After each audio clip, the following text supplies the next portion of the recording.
al-yusra ila ajalin musamma.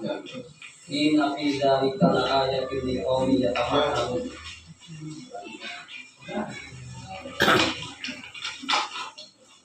Allah memegang jiwa orang yang ketika matinya dan memegang jiwa orang yang belum mati di waktu tidurnya. Maka dia tahanlah jiwa orang yang telah dia tetapkan kematiannya, dan dia melepaskan jiwa yang lain sampai waktu yang ditetapkan. Sesungguhnya pada yang demikian itu terdapat tanda-tanda kekuasaan Allah bagi kaum yang berpikir.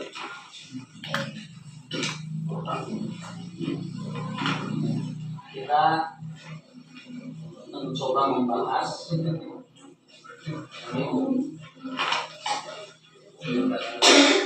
jadi ada bahasan khusus mengenai masalah tidur. Ini dalam perspektif Islam dan dalam perspektif agama. Karena dalam Al-Quran ini kurang lebih ada beberapa puluh ayat yang berkaitan dengan masalah tidur. Di dalam Al-Quran istilah tidur itu diungkapkan dengan 4 kata. Yang pertama ada naum. Makanya ada as-salatu khairum minan naum. Itu artinya juga tidur. Kemudian yang kedua ada istilah mu'asun. Idyabsikumullahu. Nah itu kan ada kata-kata mu'as.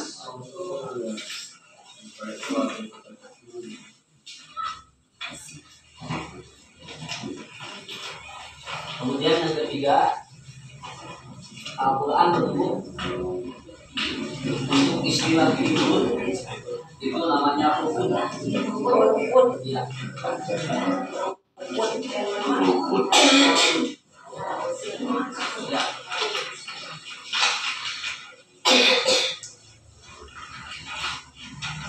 Nah untuk kata ini lihat di dalam Quran surat 37 ayat 102 ada kata naum, ada kata manam.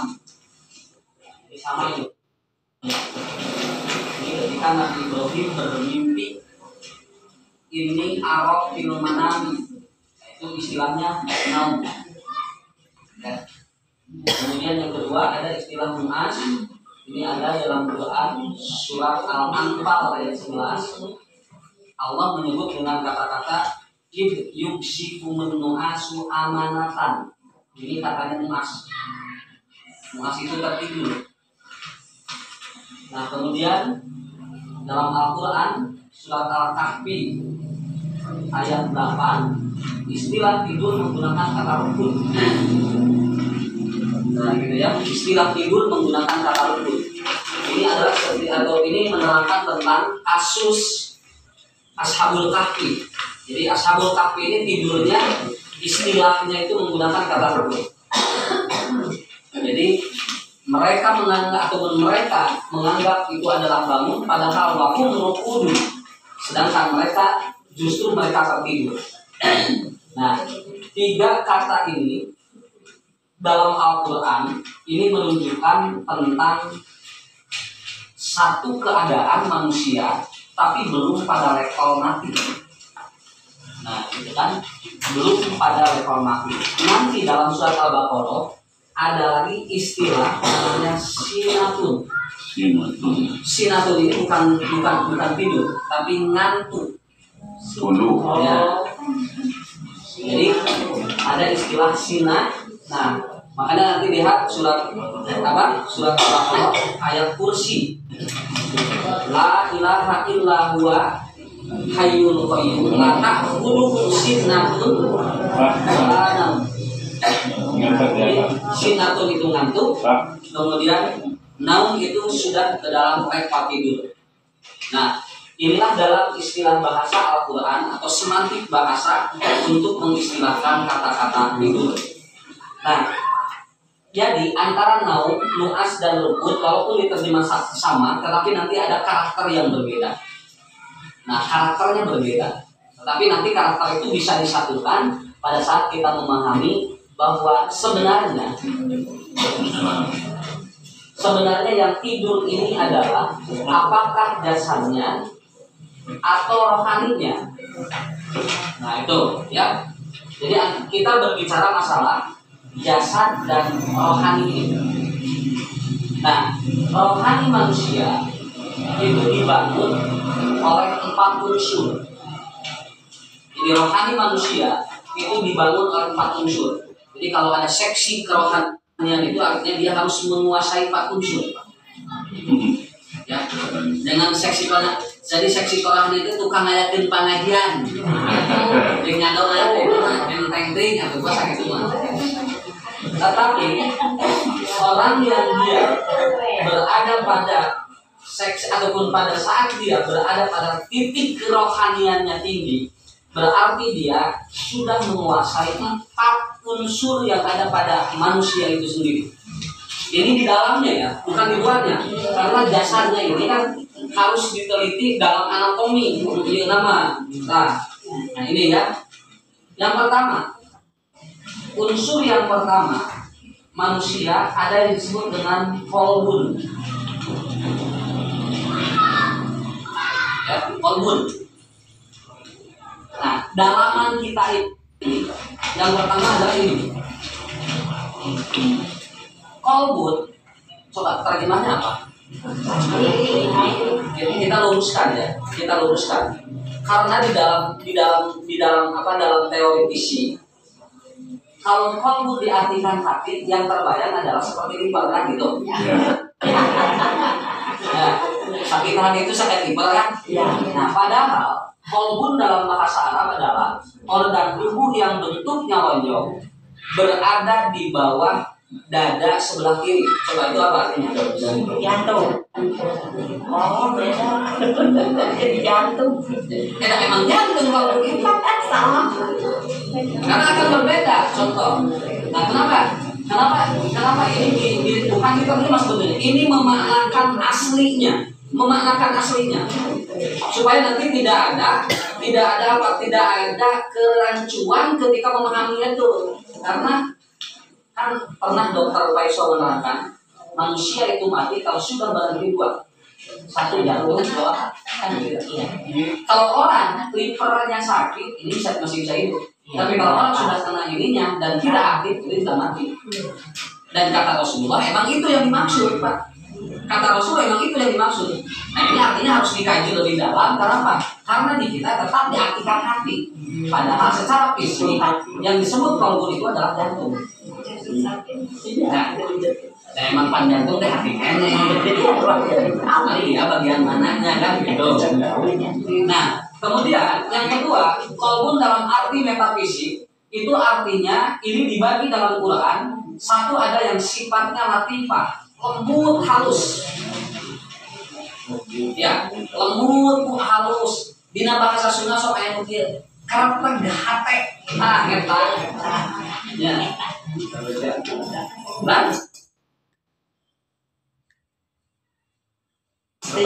Nah, artinya apa? Keretek hati beda dengan keretek jantung kan?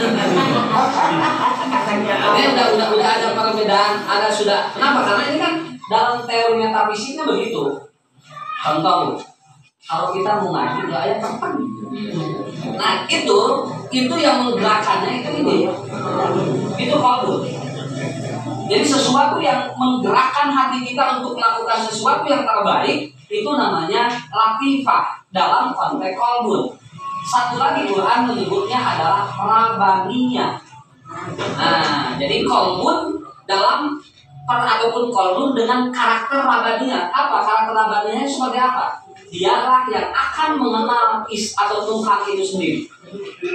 Jadi apa orang teh menyintakeun maka tingali, Pak. Cuman harus dipahami oleh kolbun kita, baru orang bisa beriman. Karena apa? Karena iman diantaranya adalah apa?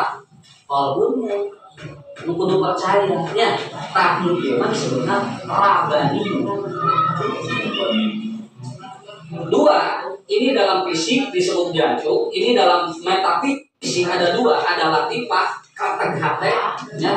Yang kedua rubahnya yang memunculkan keimanan seseorang. Makanya nanti psikolog itu sebetulnya hanya meneliti satu organ. Jadi tidak setiap masalah kejiwaan manusia itu bisa diatasi oleh psikiater. Kenapa? Karena dia hanya menguasai satu. Hanya menguasai satu. Seharusnya harus menguasai seperti Nabi, opat sekaligus. Jadi kalau dia ada penyakit yang di dalamnya itu udah tahu Pak jalan mana. Ya, nah diantaranya yang harus dikuasai oleh kita satu ini Paulus. Gak apa-apa, kita sambil belajar mu, kita sahabat dalam kurang kaki nggak sok ngaji, sok coba menanya. Kita bisa ada marah. Pertama sunat itu. Harus kena mereka awet teman-teman. Ya, kenapa? Karena orang sudah tahu ada peningkatan ilmu dari kita, mulai orang bertanya kepada kita, dan diantaranya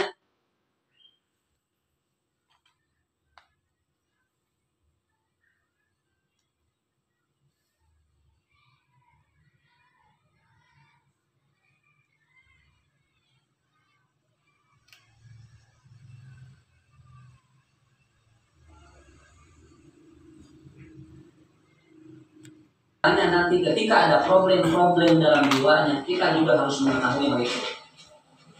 Buku-buku jauh nah misalnya menjauh aja menjadi partainya menjadi masyarakat buka gitu kenal padahal uang berapa nah jadi harus minimal kita tahu cara menangani hal yang seperti itu.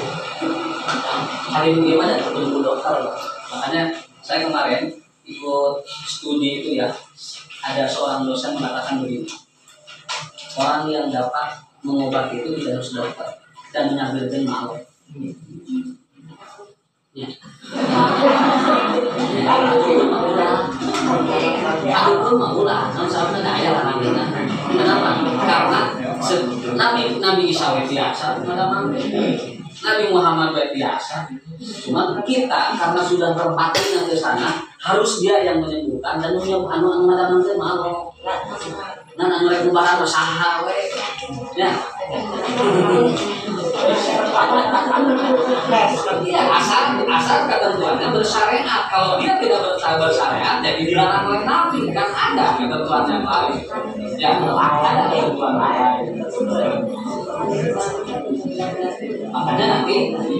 Makanya nanti kita tidak perlu bingung teman-teman. Nah, sobat, ini hadis Bukhari Pak ya. Hadis Bukhari. Ya, ini makalah ini saya diseminarkan Pak di kedokteran kemarin. Saya ngisi acara itu khusus bagian ilahiyahnya. Dan saya katakan begini, orang pergi ke dokter, lalu dalam dirinya sudah yakin bahwa yang menyembuhkan Allah itu 50% sudah sembuh. Kata Nabi. Sakit ya, 80% sudah sembuh. Makanya biasanya Nabi itu kalau ada yang sakit, apa tuh?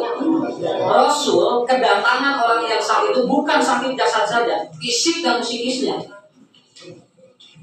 Ada yang menggendong anaknya gila digendong, datangin pada Nabi, ya Rasulullah, sesungguhnya anak saya sudah gila beberapa hari, 3 hari kata ibu itu, minta disembuhkan oleh kamu. Kenapa? Karena tabib tidak bisa menyembuhkan anak yang gila ini. Dan apa yang dilakukan Rasul? Suruh berdiri si anak itu membelakangi saya. Kemudian kata Rasulullah, kemudian dipaku punggungnya oleh Rasulullah. Kata Rasul, aduh Allah, keluar kamu dari jasad anak ini. Kenapa? Karena Rasul tahu di dalam anak itu ada jin yang mengganggu dia.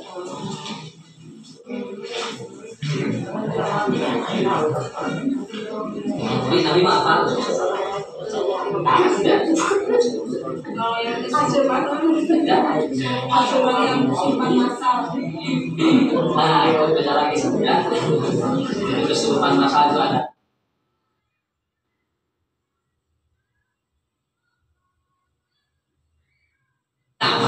Jadi sedikit Pak ya, jangan terkecoh nih. Jangan terkecoh. Nabi tahu yang keluar itu jin, tapi Nabi tidak melihatnya. Itu beda. Kenapa? Melihat ini itu tidak boleh. Dan itu tidak mungkin dilihat oleh manusia. Tapi meyakini adanya jin itu bisa. Kan meyakini ada jin itu mah iman, apa? Jadi emang jin mah ada. Cuma tidak boleh saja diyakini bahwa dia dapat melihatnya. Kalau sudah level melihatnya itu beda lagi masalahnya. Ya, sudah beda lagi masalahnya. Nah, makanya kata Rasulullah, datang lagi ada laki-laki yang dia datang, ya Rasulullah, saya ini tiap hari tidak enak badannya, ada sesuatu yang mengganggu. Kata Rasulullah, apa kata Rasul? La ba'sya syai', apa itu insyaallah. Kata Rasul, kamu nggak apa-apa, cuman Allah mau mengampuni dosa kamu, pulang lagi sembuh dia kan. Begitu, itu adalah faktor apa? Artinya yang menyembuhkan Allah, setiap orang bisa untuk mengobati. Nah, tapi ini yang diajari gitu.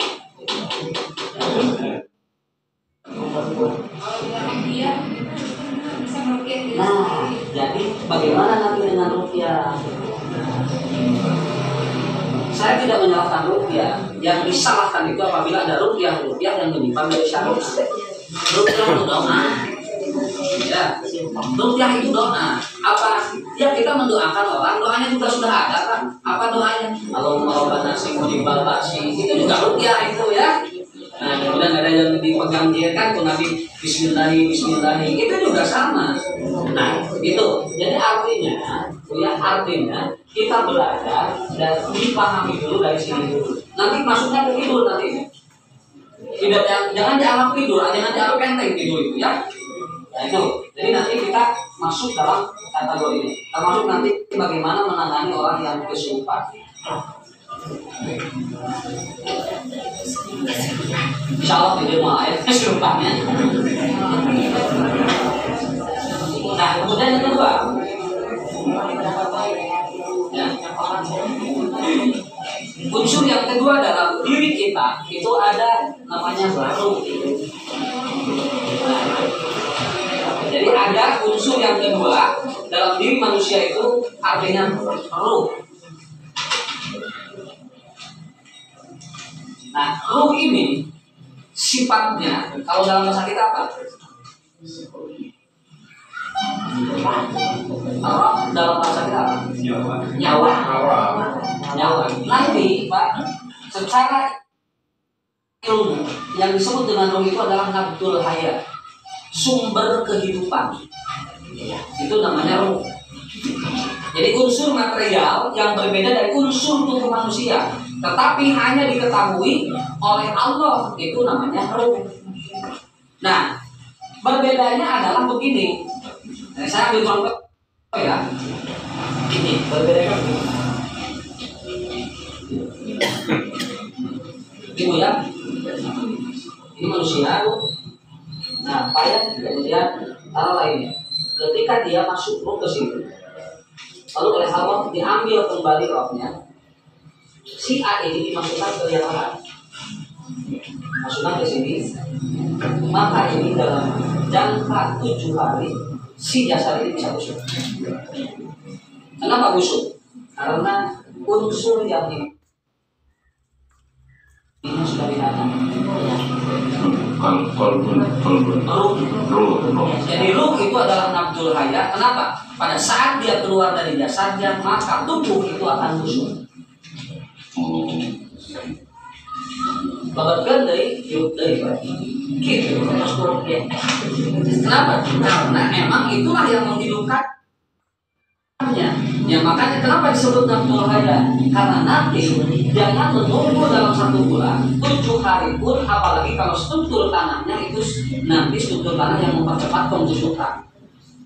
Contohnya, kalau ada orang yang dia itu dikubur di bekas sawah, maka otomatis si tubuhnya akan cepat busuk karena mengandung air. Kalau dia dikuburnya seperti di Arab Saudi, mungkin akan berbeda. Struktur tanah mempengaruhi terhadap ini.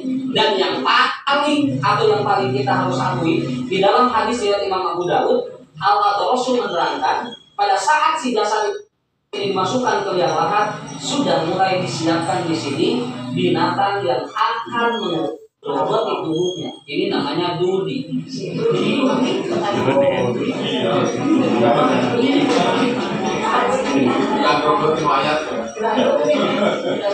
Iya, itu bilang cacing.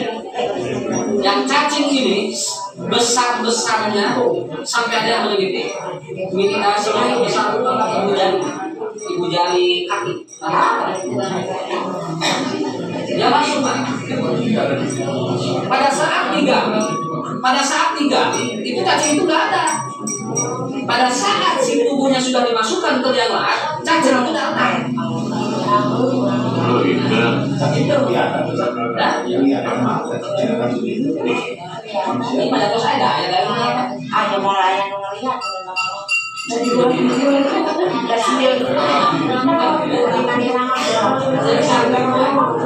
dia masuk ke sini, ini sudah mulai dan ini akan menggerogoti tubuh ini. Ini mulai menggerogoti tubuh ini satu persatu. Dia masuk ke sini. Ini kan butuh saya area angkat diri. Hari dengan serangan. Jadi satu tubuh manusia itu akan bukan saudara ini. Dia mulai lagi cari mangsa lagi. Dia masih begitu. Makanya itu dalam periode 7 hari. Per 7 hari kan Pak? Proses tubuh manusia itu mengalami kerusakan per 7 hari dalam tubuh itu. 7 hari pertama, 7 hari kedua, 7 hari ketiga. Nah sehingga nanti kalau kita berdoa kepada mayit itu sebetulnya bukan berdoa kepada jasadnya, karena jasadnya sudah mulai membusuk. Tapi kita berdoa kepada yang tadi. Nah, kepada ruhnya yang ruh ini maha hidup. Dia tidak pernah mati, terus hidup. Makanya Rasul ketika beliau ada di lembah orang-orang musyrik yang dibantai orang musyrik kan pada perang Uhud, kemudian Rasul berdiri di atasnya lalu Rasul mengatakan Allahumma al'an. Allah sudah melaknat kalian katanya. Kemudian para sahabat bertanya, ya Rasulullah, kenapa engkau masih mengatakan laknat Allah kepada mereka? Bukankah mereka sudah membusuk? Rasul menjawab, tubuhnya yang busuk tapi rohnya masih ada. Itu bedanya. Ini unsur yang kedua. Tapi kurang parah ya banyak ngomean itu. Apa nih ngomean awal?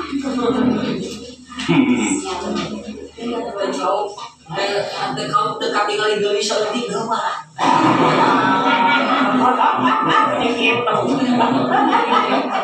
Keriput serta di tengah wilayah orang Sultan. Dia senang kunaon di pipi api dan tempat. Punya ada korek terpaku mana aja sudah ini. Kalau yang pres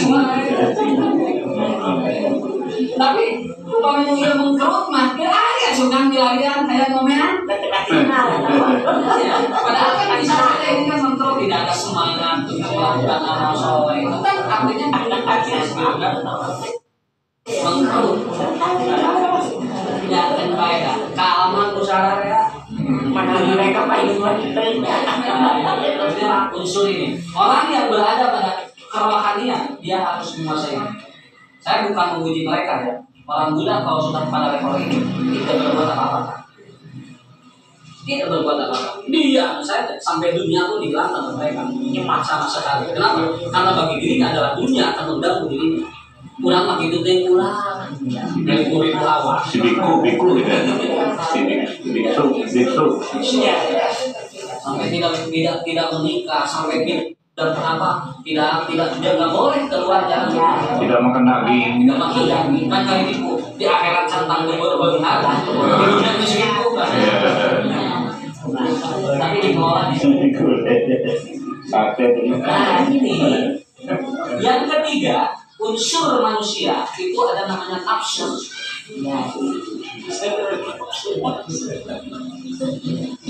Dalam bahasa ini Pak, ini dalam bahasa Yunani ini namanya psikologis, psikisnya. Makanya nanti kalau dia bersambung dengan logos, artinya psikologis. Logos itu ilmu fisik. Ya, orang nanti etri itu artinya obat. Orang yang mengobati penyakit jiwa disebutnya psikiater. Pengobatan. pengobatan yang mengobati penyakit jiwa.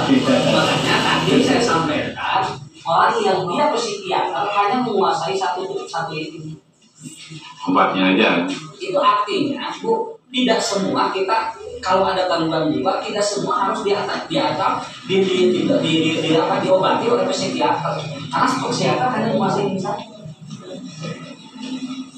Ininya kan harus dikuasai dulu semua. Kenapa? Karena tidak semua penyakit jiwa dari ya, ada yang dari ini yang rusak, ada yang ini rusak kan. Makanya itu masalahnya Pak.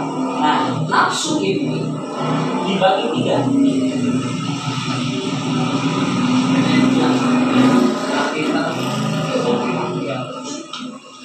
Karena hari mahasiswa semakin cuat-cuat semakin pintar.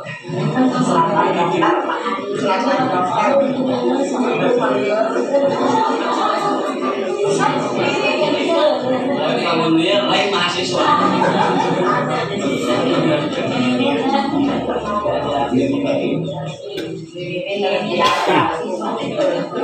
Nah ini.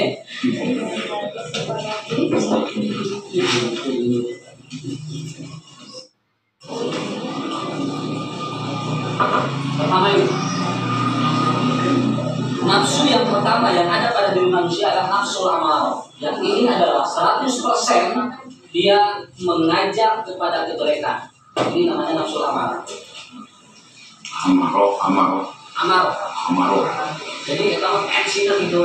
Nah ini nanti ya nyambung. Ini saya sedikit ya. Kalau dia tiap hari berada pada level nafsu amal ini, ya jangan aneh kalau hipertensi. Nah, wayah nawe. Ya kembali dan kan hipertensi lagi. Kan usahanya nggak ada di TV. Kenapa Pak? Ya saya sakit kepala. Ya bertengkarnya sama istrinya. Jangan gitu. Ini ilmu yang seperti ini harus belajar. Ini harus belajar. Jadi ustaz yang didik itu belajar itu. Artinya apa? Dia menguasai secara nafsunya. Secara nafsunya menguasai.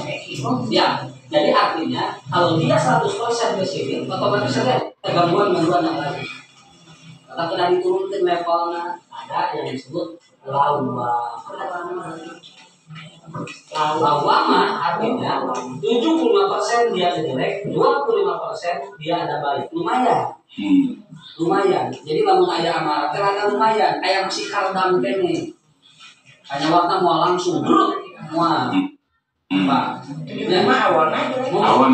Awan. Ini jeleknya 75%, ada baiknya dan ada nafsu yang 20% ada yang mengajak kepada. Jadi lamun aya nanaon teh ya mudah-mudahan. Nah, kan aya sakedik lumayan sakitu. Ya.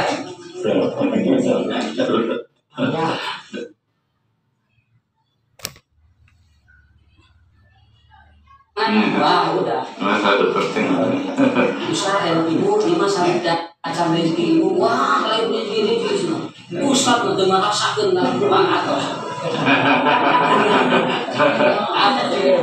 Dia kan terus di wartosannya gitu kan, akhirnya jadi tegang kan. Nah, menuju itu dia soalnya.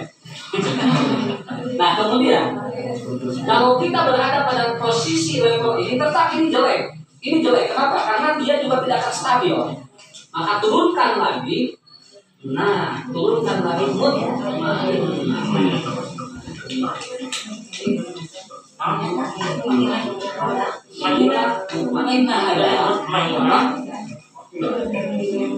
Jiwa yang dia itu diundang langsung oleh Allah untuk ke surga, 100% mengajak kepada kebaikan. Ya ayat Tuhan nafsul mutmainnah irji'i ila rabbiki radiyatan mardiyah fadkhuli fi ibadi wadkhuli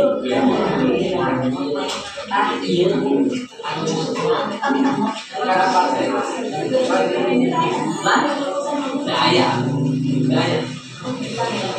Jadi anu pikir pada daya.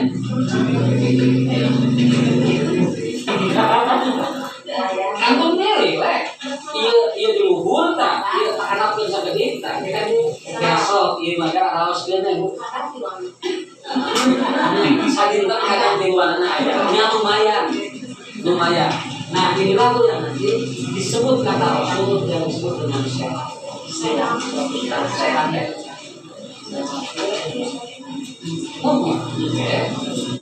Anu kadena. Walafiat. Oh, sehat walafiat.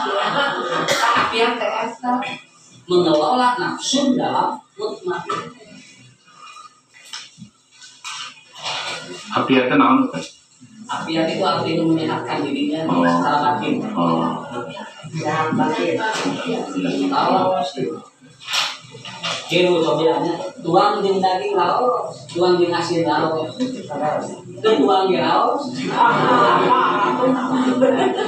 Kalau itu susah kan? Tapi kalau dia biasa makannya dengan daging, ketemu dengan asin lalu ternyata menggelut, gimana nafsunya? Iya, aku bikin apa? Nah, ini iman benar sadar kan? Nanti ada nafsu yang mana ya? Ada kemungkinan ya di level ini, ada kemungkinan di level ini. Jangan aneh kalau nanti orang ini ketika diperiksa bakal gede penyakitnya. Kenapa? Makanya saya menganjurkan kalau mau berobat turunkan dulu level di sini. Saya begitu diperiksa saya Pak. Iya.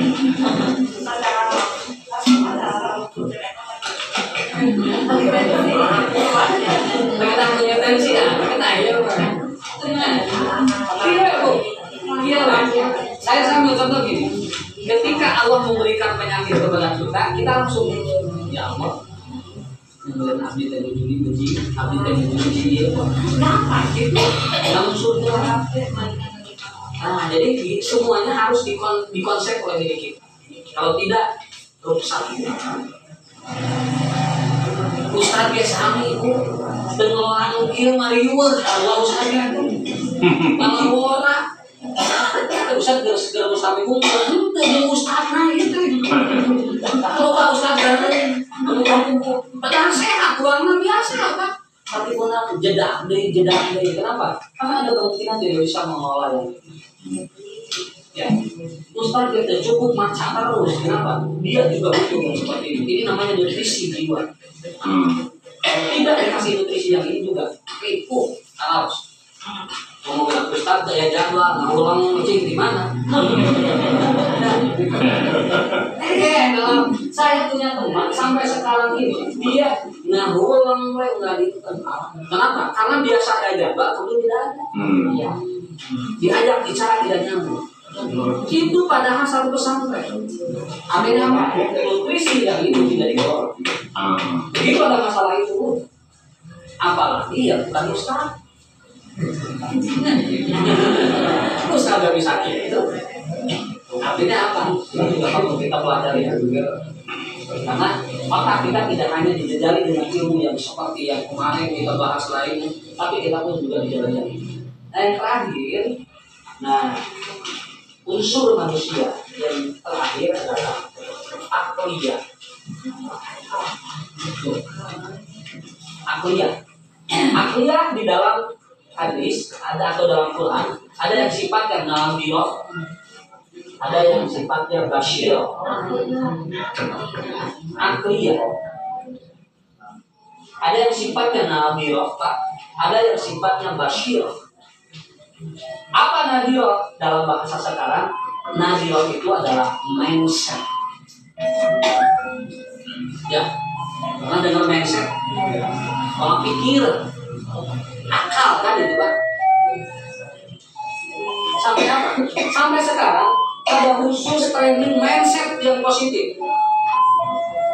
Ya, pola pikirnya. Nanti yang basirohnya seperti apa? Jadi yang nadirah saja kita sendiri terkadang itu kurang bagus. Terkadang umat Islam juga kurang bagus. Yang nadirah, belum lagi yang basiroh. Basiroh itu levelnya udah lebih tinggi sampai Nabi. Rasulullah sebelum jadi Nabi, beliau lakukan apa di Gua Hira? Sudah ada perintah sholat? Belum. Sudah ada perintah sahur? Apa di dalam Pak? Merenung sesuatu yang akan menaikkan level basiroh. mengenal dulu Allah seperti apa, mengenal kenapa dalam bahasa yang sering digunakan oleh mereka disebut meditasi, padahal beda. Meditasi mah beda. Meditasi dia mah basyirah, kenapa? Untuk meningkatkan kepercayaan bahwa betul-betul Allah itu adalah ada. Karena belum ada perintah apa-apa. Sholat acan ayat, saum acan ayat, nah ada kudu ayat di bulan di bumi, ada. Nah, ini untuk apa, Bu? Untuk ini menguatkan akliyah. Ini yang basyirah, apalagi yang basyirah seperti itu. Nah, diroh yang sehari-hari kita lakukan juga itu terkadang tidak tertolak. Contoh begini, Bu, nadirohnya diajar bisa. Nah, itu nadiroh. Bisa tapi ukir. Nah, itu artinya apa? Sudah ada mindset dalam diri sebelum berangkat, sudah ada pelajaran tidak akan bisa. Karena apa? Karena dari rumah sudah direncanakan mau bisa. Ya, diajar ke Ustaz eta mas ngalieur nyawa dan can diajarna gitu. Ya, itu nadiroh Pak, yang kita tidak terasa itu. Prinsip-prinsip yang seperti itu masuk ke akal kita, ke akhlak kita, kemudian menjadi perilaku ke dalam diri kita. Ya, contoh, ini yang mudah. Ada tukang es nih ya. Ada tukang es dia, udah bikin esnya. Kemudian pas mau keluar hujan katanya ya. Lu udah kayak cuma mau beli sana ya. Kemudian dia mah. Itu artinya apa? Perilaku nadiroh. Dalam pikirannya sudah dibentuk mau ayat beli es teh. Nah, itu kan. Kenapa? Nadirohnya udah dibentuk begitu. Maka kalau dia nadirohnya dibentuknya beda. Contoh yang begini, sudah beres sebenarnya bikin es. Kalau gebret hujan, siapa mudah-mudahan ada cinta aja tuh. Kemudian rumah kita ada Indonesia di rumah. Lu penting abdi mah aya ikhtiar heula. Abdi mah saja jalan aya nu nyari ramah hayang es. Ya, atau paling es nanti Pak. Habis itu semuanya es itu. Kenapa? Karena tadi sudah dibangun dulu dari dirinya nadirohnya sudah bagus. Sama dengan kita juga. Sehingga makan betul dengan kita. Nadiroh. Itu nggak boleh seperti itu. Kenapa? Kan ada hadisnya. Innallaha ma'adoni abdi bima syaa. Allah tergantung daripada prasangka hambanya terhadap diri apa yang dia lakukan. Jadi artinya bentuk dulu nadiroh yang bagus. Usaha lebih melempem kan ya, serahkan kurang usaha heula dan Allah anu ngatur nama. Tapi dengan positif mudah-mudahan ya jalan usaha. Ya, semuanya harus sama Bu ya. Agar satu teh diajar teh hese bisa. Datang butuh nama teh datang gitu teh. Coba tahu terus ya Allah mudah-mudahan saya bisa jadi jalan yang pertama. Nah, itu kan yang mata kalau suka teh saya teh ya.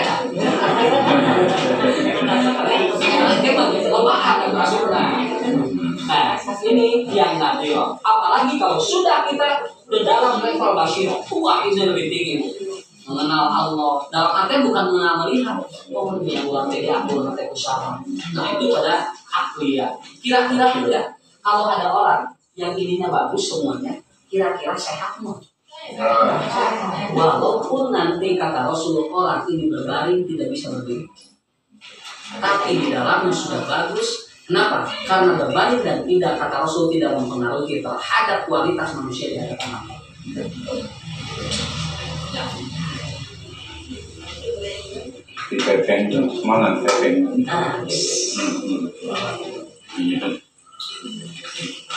Kurang alhamdulillah Pak.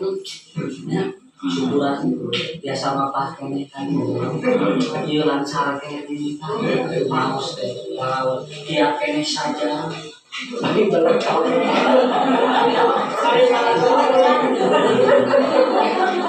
Bari paling teroge. Makanya ada sebuah ungkapan filsafat ketika orang mengatakan sibuk untuk mencari ilmu agama, maka oleh Allah akan ditambah kesibukan bagi orang. Ibu sudah pada nama satu ini telah repot, nyampe ya, walau ditambahkan ilmu asing. Ya apa? Nanti terus begitu. Ulama. Jadi kita begini aja. Jadikan dan masukkan acara tolabul ilmi ini adalah bagian dari kesibukan kita. Gitu. Punten abdi nu sibuk aya naon bade ngaos satu tuh kan beresnya. Artinya kan sama-sama sibuk kan. Nah, kira-kira tuh nanti kalau ada orang yang datang Pak ke kita, lalu dia punya masalah dalamnya. Nah, cara mendeteksinya gimana? Mungkin dia kolbunya, mungkin dia ruhnya, mungkin nafsunya, ada kemungkinan dia itu akli. Dan kita akan mengkorek hal yang tadi, maka Allah Subhanahu wa Ta'ala, beliau ataupun Allah menyatakan bahwa tidur adalah bagian daripada tanda-tanda kekuasaan Allah. Tidur adalah bagian dari tanda-tanda kekuasaan Allah. Coba lihat dalam Quran surat Al-Lail, bahwa dalam Quran surat Al-Lail disatakan wal laili idza yaghsha. Kenapa orang mesti tidur malam lebih lama daripada siang? Nah, makanya nanti ditafsirkanlah kata-kata yaghsha oleh para ahli tafsir dengan beberapa materi. Satu, nanti kita bandingkan dengan tidur siang dengan tidur malam, apa bedanya Pak ya? Walaupun nanti durasinya sama. Siang 8 jam, pagi 8 jam, berapa itu sehari itu kan? Mudah-mudahan ini selain itu. Nah, tapi tetap ya alhamdulillah juga sebetulnya tidak alhamdulillah Pak ya. Orang yang sulit tidur kan penyakit itu insomnia. Orang yang sulit bangun juga itu penyakit. Itu kan sama. Kalau yang sulit tidur namanya insomnia. Kalau yang sulit bangun itu namanya hipersomnia. Hipersomnia. Sampai nanti ada orang yang itu ada gangguan dalam jiwanya ketika dia tidur bangun jalan-jalan. Untung masih di dalam rumah. Yang paling dia berbahaya ketika dia bisa keluar dari rumah. Misalkan orang Ada yang bisa iya, itu artinya ada gangguan yang harus diperbaiki. Ini yang tadi. Ulah dianggap kamu lebih tak khawatir. Kenapa? Karena di Australia ada orang yang tiap malam dia bangun Pak jam 12 malam dan tiap hari dia keluar nyanak mobil pakai rasina apa balik di dalam keadaan tidur. Itu tiap hari begitu. Itu diartikan adalah satu. Kenapa malam ini harus dijadikan tempat ataupun waktu tidur kita? Karena organ dan sistem tubuh kita lagi istirahat. Itu namanya yaghsha. Ini pasnya orangnya. Kalimat yang dicocok iya masa ditarik akhirnya walau motos di payung diterangkan dengan kita penting yang dipakai itu apa karena organ dan sistem tubuh kita sedang istirahat. Kemudian yang kedua, yaghsha adalah jantung dan pernapasan kita sedang stabil. Oke, siang dimulai dengan ini beda. Ini mah ada lama beda. Tapi kalau siang dipakai tidur beda. Dipakai tidur beda.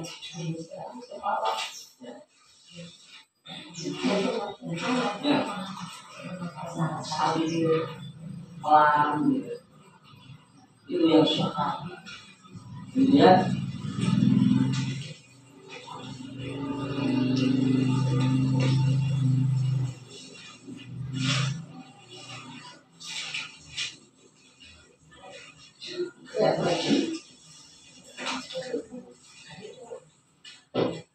ya itu maaf ya, ini yang saya baca walaupun nanti cocokkan dengan yang disebut. Aktivitas kerja dan dalam sel kita berkurang, aktivitas dari turun sampai nanti ini akan kembali normal pada saat dia bangun. Mengenai tidak ada Quran sudah jelas seperti itu. Nanti dia normal kembali pada saat hari tidak ada. Maka kata Allah Subhanahu wa Ta'ala, ketika manusia masuk ketika alam itu yang disebut lain tidak ada sakit. Namanya ketika dia ada matahari yang masuk, manusia bisa bangun. Tinggal ashabul kahfi. Ashabul kahfi apa? Ketika dia masuk ke Tuhan, dia kan oleh Allah ditutupkan, sehingga tidak akan bisa mendengar apa-apa. Dan matanya dipejamkan oleh Allah sehingga nanti pada waktu bangun ketika ada matahari masuk dari celah. Begitu matahari itu masuk dari celah, maka kembali bangun. Nabi anak itu, nanti kalau berapa ini itu hari itu hadir. Wah, jadi mari hadir. Orang yang tidur tidak boleh dalam satu posisi. Kenapa? Karena yang ininya sedang ada kekurangan. Namun satu posisi dia bisa rusak. Tinggal butuh damang. Ya, namun yang butuh damang, kalau satu posisi dia pak, dia bisa rusak ya. Apa tinggal dibilang kali kan ayah di Quran terus ayah. Orang yang tidak bisa berdiri dan tidak bergerak jangan di satu posisikan, harus digerak-gerakkan dulu. Itu Quran yang terangkan dalam surat Al-Kahfi. Ada orang tua yang sudah segala di sana. Nah, jangan dalam satu posisi, bolak-balik itu. Dan nanti ini bagus.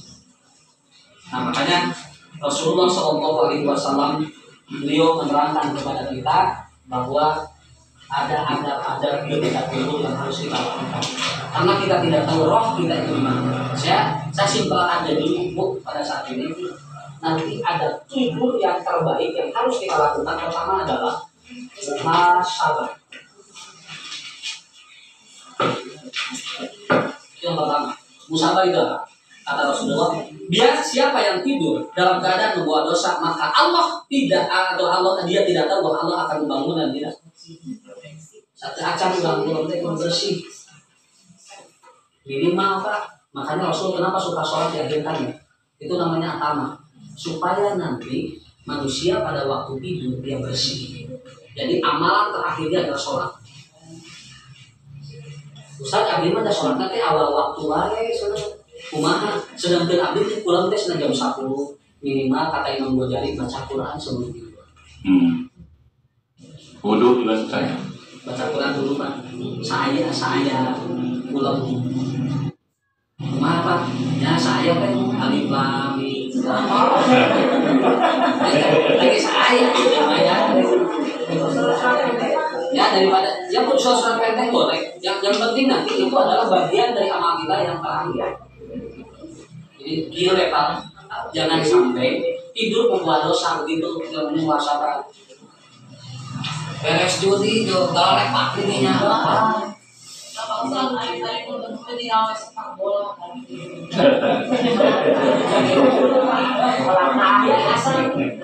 Kan sepak bola itu bukan kaitan dengan dosa. Iya. Beda dosa kan? Ini masalah duniawi dia terakhirnya dalam keadaan duniawi itu aja. Karena kan dia tidak melakukan dosa, kan dosa mau jelas. Apakah dia sedang berzina atau dia sedang meminum khamr atau berzina? Nah, itu untuk yang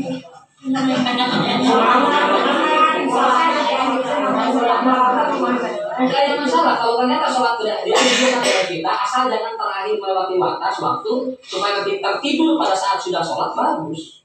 Itu namanya atama. Rasul kan sering. Makanya Rasul kalau sholat isya diawalkan beliau selalu berbincang-bincang dengan sahabat ilmu. Lalu tertidur pada sahabat itu begitu. Yang pokoknya naik gawe harus terakhir amal itu yang bagus. Kalau saya minimal pakai yang Ghazali. Sebelum kita tidur baca Quran, baca hadis. Cuma nonton sinetron. Sinetron. Ya, tarung dangdut.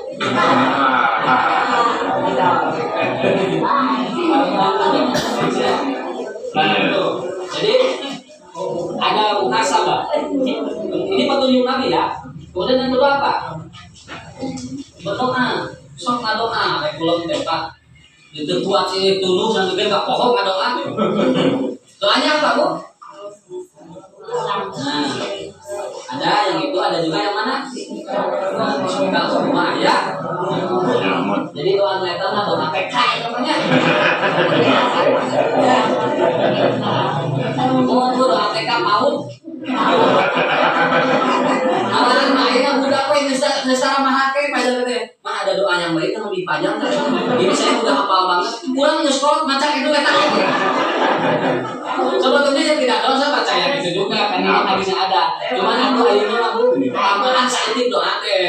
Ya, rada panjangan pas ada di Allahumma as'aluka nafsi ilaika wa wajjahtu wajhi ilaika. Kemudian bahwa fawattu amri ilaika wa aljatu dhahri ilaika rabbatan wa rahbatan illa ilaika lama ja'a wa man ja'a illa ilaika amantu bi kitabika alladzi ja'ata wa nabiyyuka alladzi arsalta.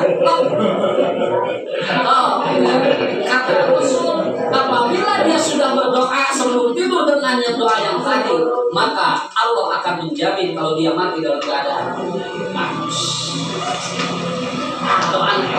Kalau tidur siang kan? Ya, mau tidur aja. Tidur. Cuma tidur siang itu namanya sudah. Artinya tidur tidak terlalu panjang. Oh iya. Atau ibu, bapak, kalau doa yang tadi terlalu panjang, nanti ada doa yang di bawah tuh. Dinamakan ayat. Ayat kesucian. Nah, ada nih. Bismika Rabbi wa ta'tu janni. Nah, Rabbi ka'al ma'u. Itu juga boleh, Pak ya. Itu riwayat Muslim. Karena doa mau tidur ini agak terlalu ada beberapa macam.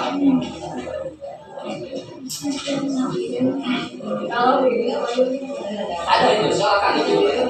Kemudian yang ketiga, kata Rasulullah, apabila kita mau tidur, kibaskan dulu tempat tidur kita. Itu hadis riwayat Imam Bukhari dari sahabat Abu Umamah. Nah, jadi kibaskan dari kita. Dibersihkan.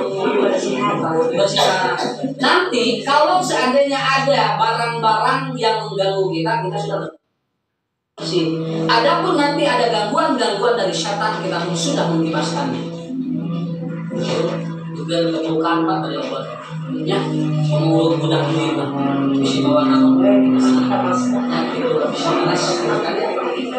Nah, lalu wudu. Setelah wudu, seperti sholat ini ya wudunya. Kemudian berbaring sebelah kanan sambil menempelkan ini. Ini bagusnya sebelah kanan. Kenapa? Karena jantung sebelah kiri. Oh. Kan gitu. Supaya jantung tetap bergeraknya seperti biasa. Jadi berbaring ke sebelah kanan. Kemudian setelah itu tidak boleh tidur dalam keadaan tengkurap.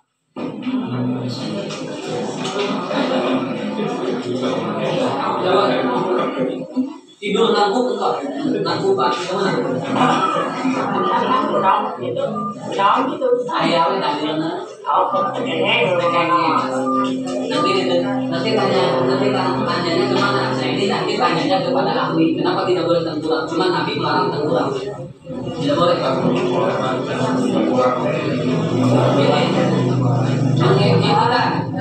Nangkuban. Oke, nangkuban Pak. Kalau bayi kan? Bayi kan sekarang suka ditengkurap bayi. Berbeda. Kalau ini bahkan memulai. Adapun nanti setelah kita tidur pada rumah itu apa itu? Iya, oh itu memulai. Seperti kita menempelkan di sini, ya. Ini kan di awal. Ustaz, apakah ini harus sampai tamat suku? Kan ada apa? Besok di sini kita dia terus. Nah, Pertama, ya, kata Rasulullah, apabila kita terkejut dan gelisah dalam tidur, maka berdoalah ketika bangun. Jadi pulang Pak, ya kita lagi tidur dan terkejut kita. Astagfirullahaladzim. Kemudian kita juga gelisah mau tidur itu, maka berdoa, a'udzu bikalimatillahi ta'ala min ghadabihi wa iqabihi wa min syarri ibadihi wa min hamazatis syayatin wa an yahdurun. Itu doa. doa gelisah Ustaz. Doa gelisah, panggilan gelisah tidur, kemudian terkejut, selalu terkejut dalam tidur. Ya, kalau anak kecil gampang Pak. Kalau anak kecil ketika tidur gelisah, satu ada kemungkinan dia resah di kamar, sampai keluar. Ternyata Ustaz, itu sana dikeluarkan di anggar kene, sudah terdapat kene. Periksa ada kemungkinan cacing bagi dalam. Betul, karena cacing bisa jam 12 malam selalu bergerak di anak itu. Karena lamun barangkali cacingnya jam 12 pasti bakal bubar. Dan dia bisa nangis gitu. Nah, Usaha atos itu ubah cacing atos itu dihubungi dialihkan tapi gelisah. Cek dulu ada kemungkinan orang tuanya itu lagi gelisah. Lebih bisa cepat gitu. Nah gelisah orang tuanya bisa gelisah. Nah makanya redahkan dulu orang tuanya baru si anak redah. Nah ini ketika doanya yang tadi hafal tuh doanya apa ya? Tadi gini aja nanti kalau tidak hafal CD-nya ada. CD-nya ada. CD-nya kalau baca beli. A'udzu bi kalimatillahi tamma min ghadabihi wa iqabihi wa min syarri ibadihi wa min hamazatis syayatin wa an yahdurun gitu. Sengaja saya hafalkan supaya nanti hafal. Ya. Kayak pandai dasarnya. Mungkin kita antosane sasasi deui. Ada gelisah nanti ayun. Ya, pokoknya mah eta mah eta kayaknya. Nah, ini kalau gelisah. Ya kalau gelisah ari urang kalau tidur kita langsung lep teman teh udah aduan we.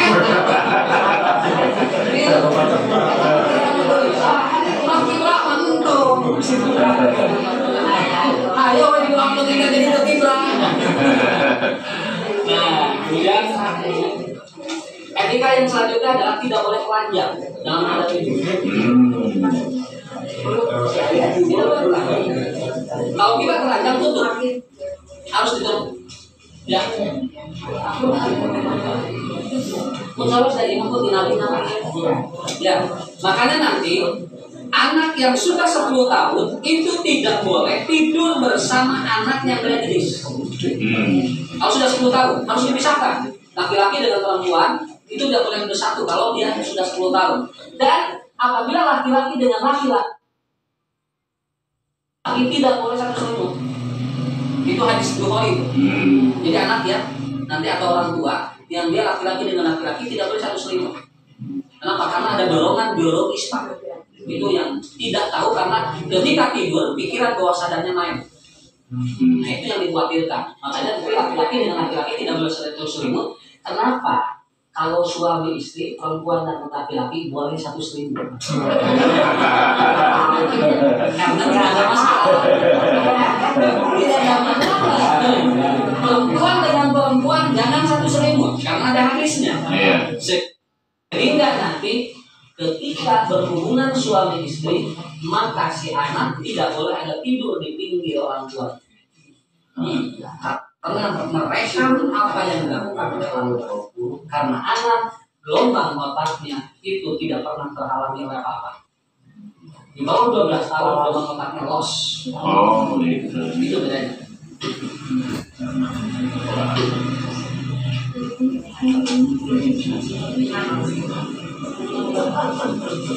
Ya, wilayah main aman. Budak asup ke dalam kemana?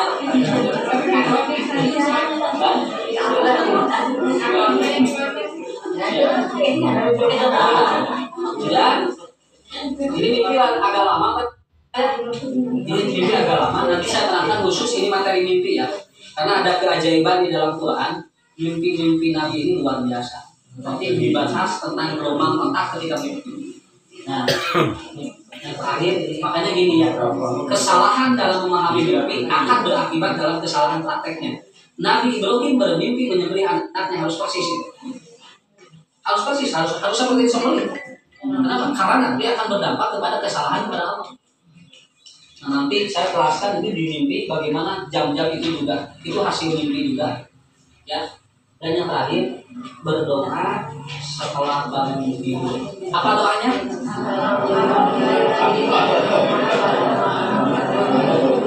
Nah, kalau yang doa itu boleh dipakai oleh PAUD dan ibu. Karena tidak ada doa yang lain ya. Itu semua boleh doa yang itu. Nah, jadi saya simpulkan ini kesimpulannya dalam materi ini bahwa Allah menidurkan kita sebagai ibrah kepada kita bahwa manusia bakal 3, 1 dia hidup, 2 dia mati, dan 3 bangkit kembali. Itu Jadi kurang diajarin dulu. Karena tiap hari Tidur. ya. Tidur mati mati.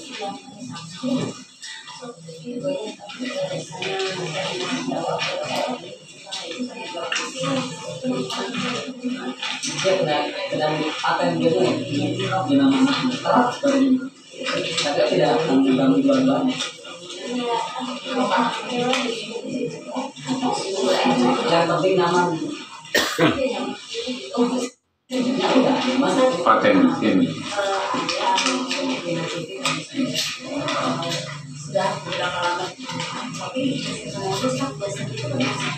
sudah tidak rusak karena struktur tanah. Namanya. Bukan kaitan dengan dia punya ilmu yang lain. Struktur tanah. Makanya seluruh nabi tidak boleh dikuburkan kecuali di tempat meninggalnya. Karena Allah sudah memilih struktur tanahnya. Kan tubuh nabi itu tidak rusak. Tubuh nabi tidak rusak. Itu ada hadisnya itu kan. Tubuh nabi ini tidak pernah tersentuh tanah. Karena sudah dipilihkan. Makanya begitu Rasul meninggal di pangkuan Siti Aisyah kan dikuburkan di sana. Sehingga ketika ada pelebaran Masjid Nabawi itu bukan kuburan Nabi di dalam masjid, tapi emang tadinya dibuat. Karena tidak boleh dipindahkan, akhirnya diperluas. Begitu. Cara memahaminya begitu. Bukan sengaja dalam masjid. Bukan. Karena Nabi melarang tidak boleh ada kuburan di masjid. Iya.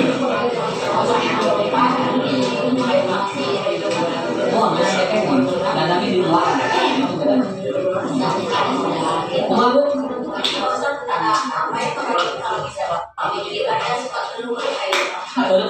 ya biasanya gini, asal pemilihan, asal ada yang itu. Nah, itu sebetulnya itu gangguan psikis. Gangguan psikis. Dan kalaupun ternyata di gangguan psikisnya tidak ada, itu biasanya ada gangguan dari pikiran bawah sadar dari yang lain. Makanya satu, ketika terjadi begitu jangan langsung bangun mendadak. Jadi bertahap. Jadi si gelombang otaknya harus bertahap untuk dikembalikan. Nah, satu ini Bu, Pak kalau melihat yang begitu, itu udah lihat, Bapak harus tahu biasanya ini ada dua level ya. Kalau dia ada gangguan tidur karena psikis dan dia bermimpi, itu gerakan matanya cepat, itu aja. Gerakan matanya cepat. Jadi kalau ingin tahu orang yang tidur lagi mimpi, lihat matanya, itu cepat ya. Kalau ternyata ataupun dia itu mimpinya yang jelek, itu kan ada pengaruh kejiwaannya. Nanti kan contoh, kalau kita mimpi yang jelek itu berpengaruh terhadap kejiwaan kita bangun. Padahal sebetulnya tidak apa-apa, cuma tetap akan berpengaruh kepada psikisnya. Nah makanya kata Rasul meludah lalu bersahur. Itu sebetulnya untuk menurunkan level psikisnya yang terganggu. Meludah sebelah kiri, Ustaz. Meludah ke sebelah kiri. Tapi kalau ada suaminya di kiri jangan diludahi.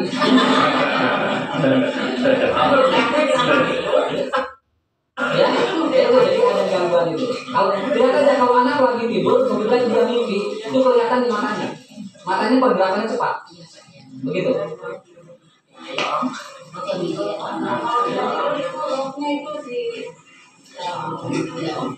Gini Bu. Pegang orang.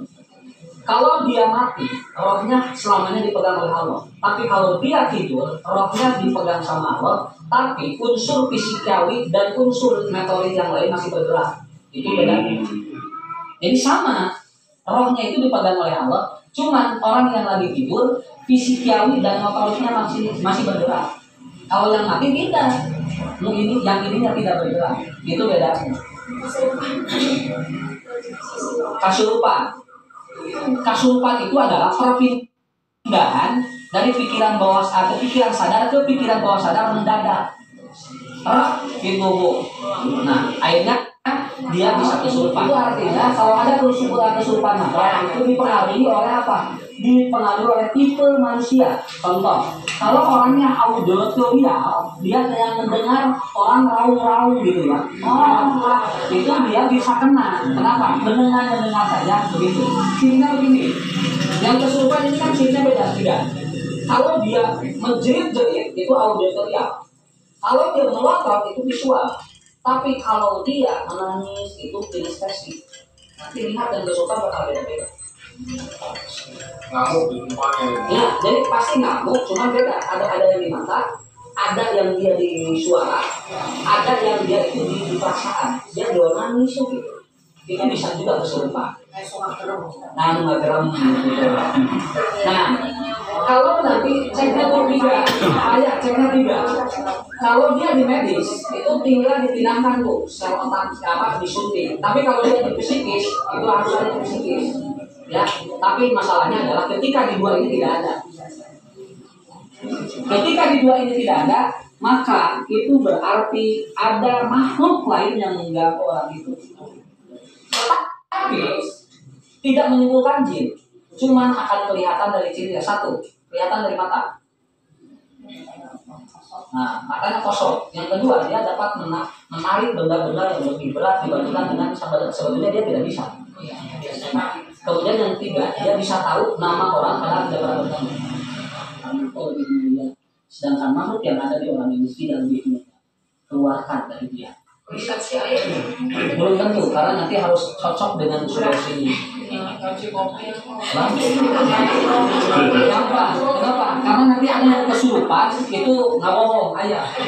Yang cikopi, yang daging ayam. Nah, aku Pak Ustadz, saya mau tanya, waktu masih kecil, sekitar 10 tahun, saya ketemu di tanah itu ada tulisan Allah. Itu apa artinya, Pak Ustadz? Allah itu artinya panjang umur. Sampai sekarang panjang. Sampai sekarang masih ingat Allah. Iya, artinya panjang umur, cuman jangan mengganggu psikis ibu. Dan bisa pajarkan terus ya, sama tahun deh habis. Saya ambil contoh, orang yang bermimpi giginya rontok itu biasanya ada 2 orang ya, Katanya. walaupun katanya tapi sering terjadi. Nah, tetapi itu jangan mengganggu psikis kita, gitu aja. Nah, mimpi itu harus dipercaya, cuma tidak boleh diyakini.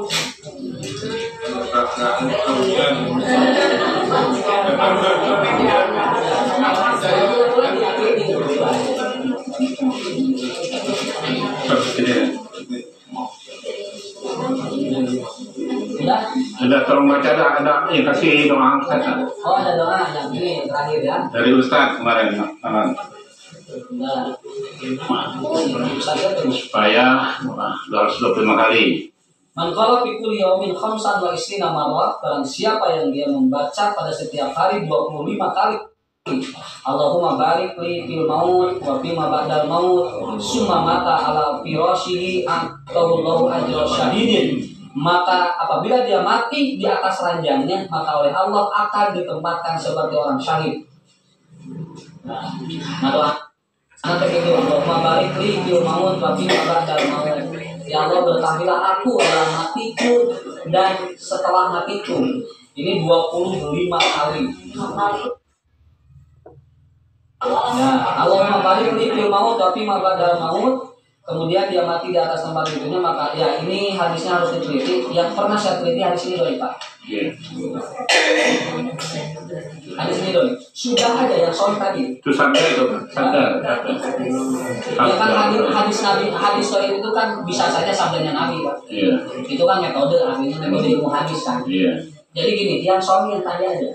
Kalau tidak bismillahirrahmanirrahim ya wa'amud, Allahumma satu, atau yang bismillahirrahmanirrahim wa radiyani, itu aja pakai.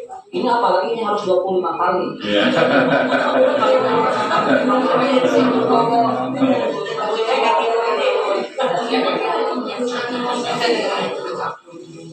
Benar Bu, tidak ada Pak, ya cukup aja dulu. Insya Allah kita bertemu lagi besok. Minggu depan kita membahas tentang tafsir hadis ya. Kajian hadis. Assalamualaikum warahmatullahi wabarakatuh.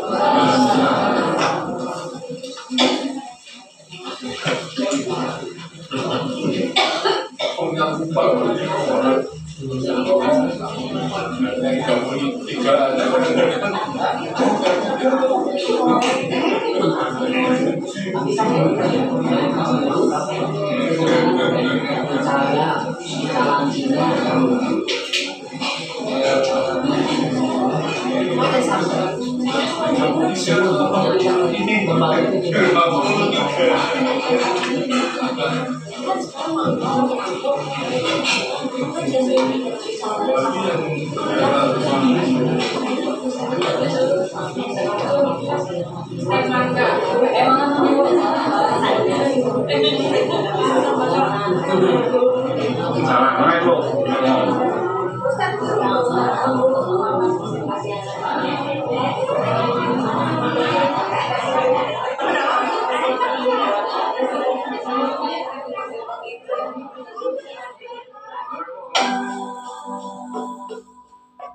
Ketika kau tak sanggup melangkah, hilang arah dalam kesendirian, tiada mentari bagai malam yang kelam, tiada tempat untuk berlabuh, bertahan, terus berharap.